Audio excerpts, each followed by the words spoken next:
నమస్తే. నాస్తికో వేదనిందక అని చెప్తుంది శాస్త్రం. ఎవరైతే వేదాన్ని నిందిస్తారో వాళ్ళు నాస్తికులు. వేదాన్ని నిందించడం అంటే సత్యజ్ఞానాన్ని వ్యతిరేకించడం. ఈ కాలం లోపల సత్యజ్ఞానాన్నిచ్చే వేదాది శాస్త్రాల మీద విరుద్ధ భావాన్ని ప్రకటిస్తున్నారు, వ్యతిరేక భావాన్ని ప్రకటిస్తున్నారు, చాలా ద్వేషభావాన్ని ప్రకటిస్తున్నారు. కారణం ఏంటి? నిజానికి వేదము ఒక కులానికి, ఒక మతానికి, ఒక వర్గానికి, ఒక ప్రాంతానికి సంబంధించింది కాదు. వేదము మానవ మాతృలందరి కోసము. మానవ మాతృలందరూ భోగము, అపవర్గము ఏ విధంగా సంపాదించాలనేది వేదములో ఉంది. అలాంటి వేదాన్ని వ్యతిరేకించడం ద్వారా మనుషులు భోగాన్ని, అపవర్గాన్ని పొందడం అనేది కోల్పోతారు. మరి వాళ్లకు వేదాన్ని నిందించవలసిన అవసరం ఎందుకు వచ్చింది? వేదము లోపల స్వార్థము లేదు, వేదము లోపల భేదాభిప్రాయాలు లేవు. అలాంటి వేదము, అందరి కళ్యాణాన్ని కోరే వేదము మనుషులు వ్యతిరేకించడానికి కారణం ఏంటి? వేదాన్ని అనుసరించే ఋషి గ్రంథాలను మనుషులు ఎందుకు వ్యతిరేకిస్తున్నారు? ఈ నాస్తికవాదం ఎందుకు బలపడుతుంది? నిజానికి వేదము లోపల హేతువాదమే ఉంది. వేదము ఏ విషయాన్ని కూడా గుడ్డిగా చెప్పదు, వివరణతో చెప్తుంది. వేదాన్ని అనుసరించే స్మృతులు కూడా ప్రతి విషయాన్ని శాస్త్రీయంగా, సైంటిఫిక్గానే చెప్తాయి. అలాంటి విషయాలు మూఢనమ్మకాలని, అపచారాలని, సమాజానికి హాని చేస్తాయనే ప్రచారం ఎందుకు జరుగుతుంది? దీనికి కారణము ఎవరైతే వేదపక్షంలో ఉన్నారో వాళ్ళు వేదం యొక్క సరైన అర్థాన్ని చెప్పకపోవడం. వాళ్ళు వాళ్ళ స్వార్థం కోసము వేదం యొక్క భాష్యాలను వక్రీకరించడం వల్ల అది వాళ్లకు లాభం చేసిందో లేదో కానీ సమాజం అంతా వేదం నుంచి దూరమైంది. వాళ్ళు చేసిన ఈ ద్రోహము ఈశ్వరుడు ఎన్నడూ మన్నించడు. ఎందుకంటే మనుషులందరి కోసము నిర్మించిన ఈ ప్రపంచము, మనుషులందరి కోసం ప్రకటించిన ఆ వేదము ఈశ్వరుని సంతానమైన మనుషులకు అందించడం కోసమే. కానీ మా కోసమే వేదం పుట్టింది అనే స్వార్థ చింతనతోని వక్రభాషాలను రాసి మనుషులను రెచ్చగొట్టారు. ఈరోజు మనుషులు మానవత్వాన్ని పొందాలంటే మరి వేదజ్ఞానాన్ని పొందాలి. వేదము మనుర్భవ అంటుంది, మనుషుడవు కమ్ము అంటుంది. మరి వేదజ్ఞానం పొందని వ్యక్తులు మానవులు కాలేరు. వేదజ్ఞానాన్ని పొందాలంటే వేదం మీద నమ్మకం ఉండాలి. వేదం మీద ఉన్న నమ్మకాన్ని వమ్ము చేసింది కొంతమంది స్వార్థపరులు. వక్రభాషాలను రాసి వేదము మూఢ నమ్మకాలను ప్రోత్సహిస్తుందని, ఈ భేదాభిప్రాయాలను సృష్టిస్తుందని, కులాలను పెంచి పోషిస్తుందని, ఒక వర్గాన్ని, ఒక కులాన్ని మాత్రమే సమర్థిస్తుందని వాళ్ళ స్వార్థం కోసము భాష్యాలు రాసుకోవడం వల్ల మానవులంతా వేదాన్ని నమ్మని పరిస్థితి ఏర్పడింది. నమ్మనప్పుడు దాన్ని చదవనప్పుడు మనుషులు కాలేరు. అంటే వేదము లోపల అలాంటి భావం లేదు, ఋషి గ్రంథాల లోపల అలాంటి భావం లేదు. మానవ మాతృలందరికీ కళ్యాణం చేసే భావం ఉంది. వేదం కానీ, అంటే వేదాన్ని శృతి అంటారు, ఋషి గ్రంథాలను స్మృతులు అంటారు. శృతులు కానీ స్మృతులు కానీ మానవ మాతృలందరి కోసమే. ప్రపంచవాసులందరి కోసం, ఒక దేశం కోసం, ఒక మతం కోసం, ఒక ప్రాంతం కోసం, ఒక కులం కోసం కావు. కానీ ఈ స్వార్థపరులు వాటికి అలా భాష్యాన్ని రాయడం వల్ల ఈరోజు మనుషులందరూ వేదాలను అనుసరించే స్మృతులను ద్వేషిస్తున్నారు. ద్వేషించడమే కాదు, ఆ ద్వేషభావాన్ని సమాజం లోపల ప్రచారం చేస్తున్నారు. వేదాన్ని, ఈశ్వరుణ్ణి, ఋషి సంస్కృతిని, ధర్మాన్ని అన్నింటినీ వ్యతిరేకించే పరిస్థితి వచ్చింది ఈ వక్రభాష్యాలు రాయడం వల్ల. అంటే ఈ నాస్తికుల ద్వేషాగ్నికి కారణము వక్రభాష్యాలు రాసిన వాళ్ళ యొక్క పొరపాటు. వక్రభాష్యాలు రాసిన వాళ్ళు ఈ నాస్తికుల కంటే దుర్మార్గులు. ఎందుకంటే అంత మంచి వేదము, పవిత్రమైన వేదము, ప్రపంచాన్ని కాపాడే వేదము, మానవ జాతిని సంరక్షించే వేదము, ప్రతి మానవుని యొక్క అన్ని రకాల అభివృద్ధిని ప్రోత్సహించే వేదము ఈరోజు వ్యతిరేకించబడుతుంది. ప్రపంచము లోపల సుఖశాంతులు నెలకొల్పాలంటే వేదము, స్మృతుల యొక్క జ్ఞానం అవసరం ఉంది. కానీ దాన్ని వ్యతిరేకించే భావాన్ని కల్పించారు వక్రభాష్యాలు రాసి. ఈరోజు అవంటే శత్రువులా చూస్తున్నారు. వేదాన్ని, ఈశ్వరుణ్ణి, ఋషులను, మంచినంతా కూడా వ్యతిరేకించే భావం వచ్చేసింది. వేదం లోపల ఎక్కడ కూడా మూఢనమ్మకాలు లేవు. వేదము దేవుడు ఒకడే అని చెప్తుంది.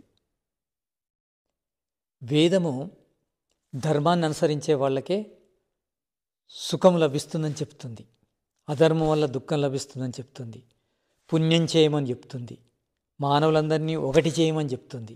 సంగచద్వం సంవదద్వం సంవో మనాంసి జానతాం దేవాభాగం యథా పూర్వే సంజానాన ఉపాసతే. వేదం కలిసి నడువు అంటుంది, కలిసి మాట్లాడమంటుంది, కలిసి ఆలోచించమంటుంది. అలా చేయడమే ఉన్నతమైన మార్గం అంటుంది. వేదము లోపల మంచి ఉంది, చెడు లేదు. మంచి ఉంది అని చెప్పక వక్రభాష్యాలు రాసి వాళ్ళ స్వార్థం కోసము వేదాన్ని ద్వేషించే సమాజాన్ని ఏర్పరిచారు కొంతమంది స్వార్థపరులు. వేదమంతా సైంటిఫిక్గా ఉంది, సత్యయుక్తంగా ఉంది, మూఢనమ్మకాలు ఉండవు. వేదము ఈశ్వరుడు ఒకడే అని చెప్తుంది. వేదము పురుషార్థం చేయమని చెప్తుంది, వేదము పుణ్యం చేయమని చెప్తుంది, వేదము సేవ చేయమని చెప్తుంది, ప్రతి జీవిని మిత్రదృష్టితో చూడమని చెప్తుంది వేదం. అలాంటి వేదాన్ని ద్వేషించే సమాజాన్ని నిర్మించడానికి కారకులు వక్రభాష్యాలు రాసిన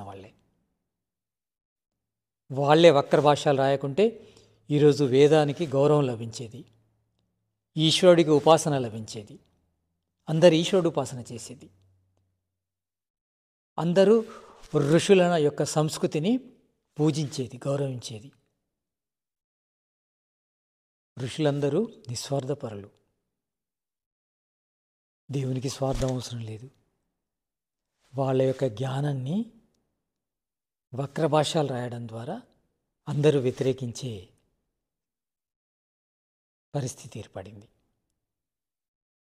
కనుక ఇప్పటికైనా అందరూ గమనించాలి, వేదాలు మానవ మాతృలందరివి, ఎవడి సొత్తు కాదు, అందరివి, ఏ ఒక్కడి సొత్తు కావు. వేదము అందరిది. ఏ విధంగానైతే పంచభూతాలు అందరివో వేదం అందరిది, దేవుడు అందరివాడే. దేవుడు నిస్వార్థపరుడు, దేవుడు పవిత్రుడు, శుద్ధుడు, పవిత్రుడు, నిరాకారుడు, కర్మఫల ప్రదాత, న్యాయకారి, దయాళువు. అలాంటి ఈశ్వరుని నిందించే విధంగా, ఈశ్వరుని కృతమైన వేదాన్ని నిందించే విధంగా కారకులైన వ్యక్తులకు మహాపాతకం తగులుతుంది. మనుషులందరూ వేదాన్ని గౌరవించే విధంగా, ఋషి సంస్కృతిని గౌరవించే విధంగా, ఈశ్వరుణ్ణి స్తుతించే విధంగా, ప్రార్థించే విధంగా, ఉపాసించే విధంగా చేయవలసిన బాధ్యత గల వ్యక్తులే వేదాన్ని ద్వేషించే విధంగా, ఈశ్వరుని ద్వేషించే విధంగా, ఋషి సంస్కృతిని ద్వేషించే విధంగా తయారు చేశారు స్వార్థం కోసం. కానీ వేదం లోపల ఓసీ, బీసీ, ఎస్సీ, ఎస్టీ అనే భేదాలు లేవు. కులాల ప్రసక్తే లేదు. వర్ణము పుట్టుకతో కాదు, యోగ్యతతోని, ఆసక్తితోని, సామర్థ్యంతో ఎవరైనా ఏ వర్ణాన్నైనా స్వీకరించవచ్చు. ఏ వర్ణానికి పుట్టినా వాళ్ళు ఆ వర్ణంలో ఉండవలసిన అవసరం లేదు. అంతకంటే గొప్పగా కావచ్చు, యోగ్యత సామర్థ్యం లేకుంటే అంతకంటే తక్కువ కావచ్చు. ఇంత చక్కటి శాస్త్రీయమైన విధానం ఉంది వేదం లోపల. అలాంటి వేదం లోపల సంకుచిత భావాలు ఉన్నవని, వేదాన్ని నిందించే విధంగా, వేదాన్ని అసహించుకునే విధంగా చేశారు కొంతమంది స్వార్థపరులు. వేదము అందరిది, నేను ఎస్సీ, ఎస్టీ, బీసీ అనే ఈ న్యూనతా భావాలు అవసరం లేదు. వేదాలు అందరివి, అందరివి అనడమే సత్యం. అందరివి కాదు, కొందరివి అంటే వాళ్ళని మనం వ్యతిరేకించాలి, ద్వేషించాలి. వేదాన్ని కాదు, ఈశ్వరుణ్ణి కాదు, ఋషి సంస్కృతిని కాదు ద్వేషించవలసింది. వాటిలో చెడు ఉందని చెప్పిన వాళ్ళని ద్వేషించాలి. అప్పుడే సమాజం బాగుపడుతుంది. కనుక మనము సత్యాన్ని గ్రహించాలి. సత్యం వల్ల సుఖం లభిస్తుంది. సత్యం ఏంటి? వేదము అందరిది. వేదము లోపల సత్యం ఉంది. నా కర్మే ఉభయదర్శనాత్. వేదము లోపల కేవలం కర్మల గురించే కాదు, స్వరూపం గురించి కూడా ఉంది. స్ట్రక్చర్, నిర్మాణం ఎలా జరిగింది, ప్రతిదాని నిర్మాణం గురించింది, ప్రకృతి నిర్మాణం గురించింది, ఆత్మ గురించింది, పరమాత్మ గురించింది. మనము జ్ఞానము లేకుండా సత్యాన్ని తెలుసుకోము. సత్యాన్ని తెలిపే జ్ఞానము వేదములో ఉంది. సత్యాన్ని తెలుసుకుంటే సుఖం లభించదు. కనుక వేదాన్ని కాదు ద్వేషించేది, వేదానికి వక్ర భాషలను రాసిన వాళ్ళని ద్వేషించాలి. వేదము మనందరిది. వేదము అందరినీ సంరక్షిస్తుంది, ప్రపంచం యొక్క సుఖశాంతులను ఇస్తుంది. వేదాన్ని చదవడం అందరి బాధ్యత. వేదాన్ని గౌరవించాలి, వేదములో చెప్పిన ఈశ్వరుని గౌరవించాలి. వేదము మనం అందరం అనుసరించాలి. అందరిది వేదం. ఎవరో స్వార్థపరులు వక్ర భాషను రాసినంత మాత్రాన వేదము అందరిది కాకపోదు. వేదము అందరిదే. ఈశ్వరుడు అందరి కోసమే రాశాడు. ఏ విధంగానైతే అందరి కోసం పంచభూతాలు నిర్మించాడో, ఈ కనిపించే జగత్తును నిర్మించాడో, అదేవిధంగా వేదాన్ని కూడా ప్రకటించాడు. ఓం మృతంచ సత్యంచ అవిద్యా తపసో అద్యజాయత తతో రాత్ర్యజాయత తతస్సముద్రో అర్ణవః. ఓం ఋతంచ, ఋగ్వేదము, యజుర్వేదము, సామవేదాల యొక్క జ్ఞానాన్ని, సత్యంచ, సత్వ రజో తమో గుణాలతో కూడిన ఈ కనిపించే జగత్తును ఈశ్వరుడు అందరి కోసము ప్రకటించాడు. దాన్ని ఎవరు కాదనలేరు. కాదంటే అది అబద్ధం, అవునంటేనే సత్యం.